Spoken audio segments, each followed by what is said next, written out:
మిత్రులు గంగ్ల కమలాకర్ గారికి నా సూచన, ఈ ఒక్క విషయంలోనన్నా వాళ్ళ ఒత్తిడికి లొంగకు.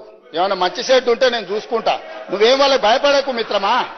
మంచి షెడ్ ఏమన్నా ఉంటే నేనున్నా, మనం పాత మిత్రులమే కదా, నీకు తెలియందేముంది. వాళ్ళ ఒత్తిడికి లొంగకు, వాళ్ళకి ఇష్టం లేదు.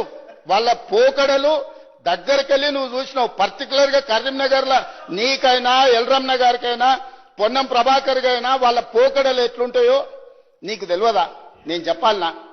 కాబట్టి దయచేసి, నాకు చాలా మంచిగా తెలుసు కాబట్టి ఇక్కడికి వచ్చిన, లేకపోతే ఎట్లా వస్తాను నేను? నాకు చాలా బాగా తెలుసు కాబట్టి కరుగాల్చి వాత పెట్టి ఇక్కడ వచ్చి కూర్చున్నా. ఇక నా గురించి కాదు చర్చ. దయచేసి నేను అందరికీ నా విజ్ఞప్తి ఒకటే, ఇదొక మంచి ఉద్దేశంతో తీసుకొచ్చిన బిల్లులు. అందుకోసమని రాజకీయ వివాదాలకు తావు లేకుండా, మీరు ఆరోపణలు చేయకుండా మీరు సూచన చేయండి. తప్పకుండా ఆ మాట ఆయనే అధ్యక్ష. ఒక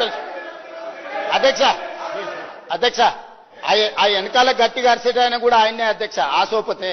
అందుకే ఆయనకి ఇష్టం లేదు, ఆయన కూడా అందుకే అట్లా అరుస్తున్నాడు అధ్యక్ష. కాబట్టి అధ్యక్ష, అది కల్వకుంట్ల కాదు అధ్యక్ష, కల్వకుండా ఉంచడం అన్నమాట. ఎవ్వరు కల్వకుండా ఉండాలి. బీసీలు ఓసీలు కలవద్దు, ఎస్సీలు ఎస్టీలు కలవద్దు, మైనారిటీలు హిందువులు కలవద్దు.